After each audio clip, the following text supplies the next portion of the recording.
जय श्री सद्गुरु देवाय नमः। जय श्री गणपति देवाय नमः।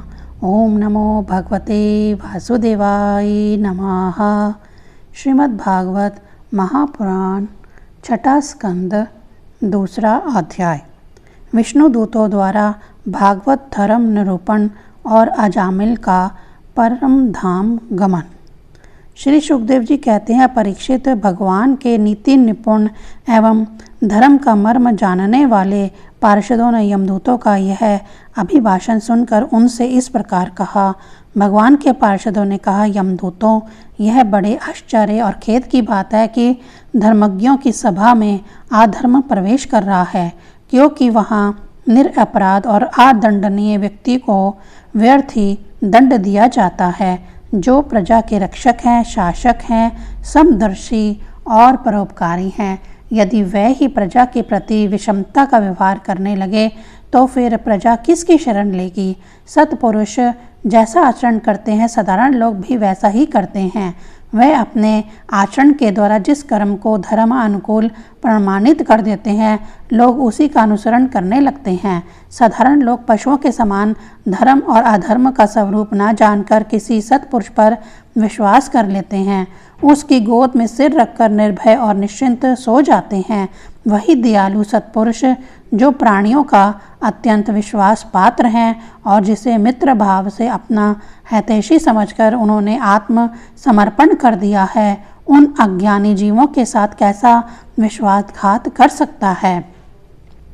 यमदूतों, इसने कोटि कोटि जन्मों की पाप राशि का पूरा प्रायश्चित कर लिया है, क्योंकि इसने विवश होकर ही सही भगवान के परम कल्याणमय यानी मोक्षप्रद नाम का उच्चारण तो किया है। जिस समय इसने नारायण इन 4 अक्षरों का उच्चारण किया, उसी समय केवल उतने से ही इस पापी के समस्त पापों का प्रायश्चित हो गया।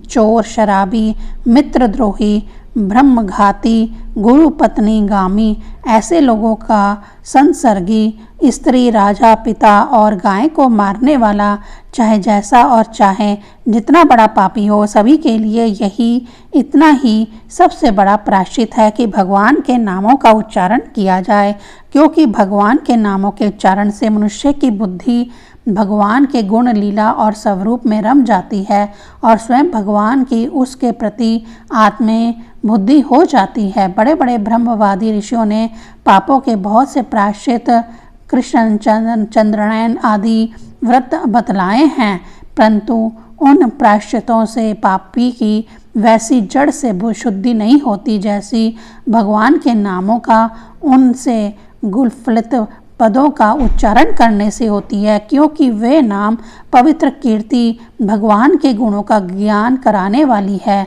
यदि प्रायश्चित करने के बाद भी मन फिर से कुमार्ग में पाप की ओर दौड़े तो वह चरम सीमा का पूरा प्रायश्चित नहीं है। इसीलिए जो लोग ऐसा प्रायश्चित करना चाहें कि जिससे पाप कर्मों और वासनाओं की जड़ ही उखड़ जाए, उन्हें भगवान के गुणों का ही गान करना चाहिए, क्योंकि उससे चित्त सर्वथा शुद्ध हो जाता है। इसलिए यमदूतों, तुम लोग अजामिल को मत ले जाओ, इसने सारे पापों का प्रायश्चित कर लिया है, क्योंकि इसने मरते समय भगवान के नाम का उच्चारण किया है।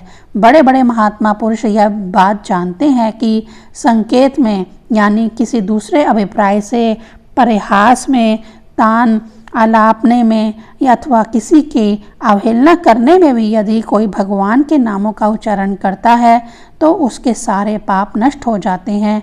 जो मनुष्य गिरते समय, पैर फिसलते समय, अंग भंग होते समय और सांप के डसते, आग में जलते तथा चोट लगते समय भी विवशता से हरि हरि कहकर भगवान के नाम का उच्चारण कर लेता है, वह यम यातना का पात्र नहीं रह जाता। महर्षियों ने जानबूझकर बड़े पापों के लिए बड़े और छोटे पापों के लिए छोटे प्रायश्चित बतलाए हैं। इसमें संदेह नहीं कि उन तपस्या, दान, जप आदि प्रायश्चितों के द्वारा वे पाप नष्ट हो जाते हैं, परंतु उन पापों से मैलिन हुआ उसका हृदय शुद्ध नहीं होता। भगवान के चरणों की सेवा से वह भी शुद्ध हो जाता है। यमदूतों, जैसे जान या अनजान में ईंधन से अग्नि का स्पर्श हो जाए तो वह भस्म ही हो जाता है, वैसे ही जानबूझकर या अनजान में भगवान के नामों का संकीर्तन करने से मनुष्य के सारे पाप भस्म हो जाते हैं। जैसे कोई परम शक्तिशाली अमृत को उसका गुण न जानकर अनजाने में पी ले तो भी वह अवश्य ही पीने वाले को अमर बना देता है, वैसे ही अनजाने में ही उच्चारण करने पर भी भगवान का नाम अपना फल देकर ही रहता है, यानी वस्तु शक्ति श्रद्धा की अपेक्षा नहीं करती। श्री सुखदेव जी कहते हैं, राजन, इस प्रकार भगवान के पार्षदों ने भागवत धर्म का पूरा निर्णय सुना दिया और अजामिल को यमदूतों के पास से छुड़ाकर मृत्यु के मुख से बचा लिया। प्रिय परीक्षित, पार्षदों की यह बात सुनकर यमदूत यमराज के पास गए और उन्हें यह सारा वृत्तांत ज्यों का त्यों सुना दिया। अजामिल यमदूतों के फंदे से छूटकर निर्भय और स्वस्थ हो गया। उसने भगवान के पार्षदों के दर्शन जनित आनंद में मग्न होकर उन्हें सिर झुकाकर प्रणाम किया। निष्पाप परीक्षित, भगवान के पार्षदों ने देखा कि अजामिल कुछ कहना चाहता है, तब वह सहसा उसके सामने ही वहीं अंतर्ध्यान हो गए। इस अवसर पर अजामिल ने भगवान के पार्षदों से विशुद्ध भागवत धर्म और यमदूतों के मुख से वेदोक्त सगुण धर्म का श्रवण किया था। सर्व पाप हारी भगवान की महिमा सुनने से अजामिल के हृदय में शीघ्र ही भक्ति का उदय हो गया। अब उसे अपने पापों को याद करके बड़ा पश्चाताप होने लगा। अजामिल मन ही मन सोचने लगा, अरे मैं कैसा इंद्रियों का दास हूँ। मैंने एक दासी के गर्भ से पुत्र उत्पन्न करके अपना ब्राह्मण तत्व नष्ट कर दिया। यह बड़े दुख की बात है। धिक्कार है, मुझे बार बार धिक्कार है। मैं संतों के द्वारा निंदित हूँ, पाप आत्मा हूँ। मैंने अपने कुल में कलंक का टीका लगा दिया। हाय हाय, मैंने अपनी सती एवं अबोध पत्नी का परित्याग कर दिया और शराब पीने वाली कुल्टा का संसर्ग किया। मैं कितना नीच हूँ। मेरे माँ बाप बूढ़े और तपस्वी थे, वह सर्वथा असहाय थे। उनकी सेवा शुश्रूषा करने वाला और कोई नहीं था। मैंने उनका भी परित्याग कर दिया। अहो, मैं कितना कृतज्ञ हूँ। मैं अब अवश्य ही अत्यंत भयानक से नरक में गिरूंगा, जिसमें गिरकर धर्मघाती पापात्मा कामी पुरुष अनेकों प्रकार की यम यातना भोगते हैं। मैंने अभी जो अद्भुत दृश्य देखा, क्या यह स्वप्न है अथवा जागृत अवस्था का ही प्रत्यक्ष अनुभव है? अभी अभी जो हाथों में फंदा लेकर मुझे खींच रहे थे, वे कहाँ चले गए? अभी अभी वे मुझे अपने फंदों में फंसा कर पृथ्वी के नीचे ले जा रहे थे, परंतु 4 अत्यंत सुंदर सिद्धों ने आकर मुझे छुड़ा लिया। वे अब कहाँ चले गए? यद्यपि मैं इस जन्म में महापापी हूँ, फिर भी मैंने पूर्व जन्मों में अवश्य ही शुभ कर्म किए होंगे, तभी तो मुझे इन श्रेष्ठ देवताओं के दर्शन हुए। उनकी स्मृति से मेरा हृदय अब भी आनंद से भर रहा है। मैं कुल्टागामी और अत्यंत अपवित्र हूँ। यदि पूर्व जन्म में मैंने पुण्य ना किए होते तो मरने के समय मेरी जीभ भगवान के मनोमोहक नाम का उच्चारण कैसे कर पाती? कहाँ तो मैं महाकपटी, पापी, निर्लज और भ्रम तेज को नष्ट करने वाला, और कहाँ भगवान का वह परम मंगलमय नारायण नाम। सचमुच मैं तो कृतार्थ हो गया। अब मैं अपने मन, इंद्रिय और प्राणों को वश में करके ऐसा प्रयत्न करूँगा कि फिर अपने को घोर अंधकार में नरक में ना डालूं। अज्ञानवश मैंने अपने को शरीर समझकर उसके लिए बड़ी बड़ी कामनाएं की और उनकी पूर्ति के लिए अनेकों कर्म किए। उन्हीं का फल है यह बंधन। अब मैं इसे काट कर समस्त प्राणियों का हित करूँगा, वासनाओं को शांत कर दूंगा, सबसे मित्रता का व्यवहार करूंगा, दुखियों पर दया करूंगा और पूरे संयम के साथ रहूंगा। भगवान की माया ने स्त्री का रूप धारण करके मुझ अधम को फांस लिया और क्रीड़ा मृग की भांति मुझे बहुत नाच नचाया। अब मैं अपने आप को उस माया से मुक्त करूंगा।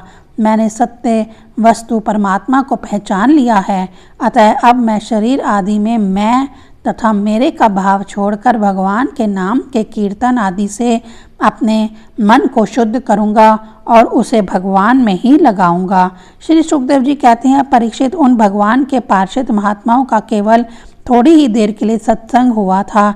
इतने से ही अजामिल के चित्त में संसार के प्रति तीव्र विराग हो गया। वह सबके संबंध और मोह को छोड़कर हरिद्वार चले गए। उस देवस्थान में जाकर वे भगवान के मंदिर में आसन में बैठ गए और उन्होंने योग मार्ग का आश्रय लेकर अपनी सारी इंद्रियों को विषयों से हटाकर मन में लीन कर लिया और मन को बुद्धि में मिला दिया। इसके बाद आत्मचिंतन के द्वारा उन्होंने बुद्धि को विषयों से पृथक कर लिया तथा भगवान के धाम अनुभव स्वरूप पर ब्रह्म में जोड़ दिया। इस प्रकार जब अजामिल की बुद्धि त्रिगुणमयी प्रकृति से ऊपर उठकर भगवान के स्वरूप में स्थित हो गई, तब उन्होंने देखा कि उनके सामने वे ही चारों पार्षद जिन्हें उन्होंने पहले देखा था खड़े हैं। अजामिल ने सिर झुकाकर उन्हें नमस्कार किया। उनका दर्शन पाने के बाद उन्होंने उस तीर्थ स्थान में गंगा के तट पर अपना शरीर त्याग दिया और तत्काल भगवान के पार्षदों का स्वरूप प्राप्त कर लिया। अजामिल भगवान के पार्षदों के साथ स्वर्णमय विमान पर आरूढ़ होकर आकाश मार्ग से भगवान लक्ष्मीपति के निवास स्थान वैकुंठ को चले गए। परीक्षित, अजामिल ने दासी का सहवास करके सारा धर्म कर्म चौपट कर दिया था। वे अपने निंदित कर्म के कारण पतित हो गए थे। नियमों से च्युत हो जाने के कारण उन्हें नरक में गिराया जा रहा था, परंतु भगवान के एक नाम का उच्चारण करने मात्र से ही वे उससे तत्काल मुक्त हो गए। जो लोग इस संसार बंधन से मुक्त होना चाहते हैं, उनके लिए अपने चरणों के स्पर्श से तीर्थों को भी तीर्थ बनाने वाले भगवान के नाम से बढ़कर और कोई साधन नहीं है, क्योंकि नाम का आश्रय लेने से मनुष्य का मन फिर कर्म के पचड़ों में नहीं पड़ता। भगवान के नाम के अतिरिक्त और किसी प्रायश्चित का आश्रय लेने पर मन रजोगुण और तमोगुण से ग्रस्त ही रहता है तथा पापों का पूरा पूरा नाश भी नहीं होता। परीक्षित, यह इतिहास अत्यंत गोपनीय और समस्त पापों का नाश करने वाला है। जो पुरुष श्रद्धा और भक्ति के साथ इसका श्रवण कीर्तन करता है, वह नरक में कभी नहीं जाता। यमराज के दूत तो आंख उठाकर उसकी ओर देख तक नहीं सकते। उस पुरुष का जीवन चाहे पापमय ही क्यों ना रहा हो, वैकुंठ लोक में उसकी पूजा होती है। परीक्षित, देखो, अजामिल जैसे पापी ने मृत्यु के समय पुत्र के बहाने भगवान के नाम का उच्चारण किया, उसे भी वैकुंठ की प्राप्ति हो गई। फिर जो लोग श्रद्धा के साथ भगवान के नाम का उच्चारण करते हैं, उनकी तो बात ही क्या है। दूसरा अध्याय संपूर्ण। ओम नमो भगवते वासुदेवाय नमः।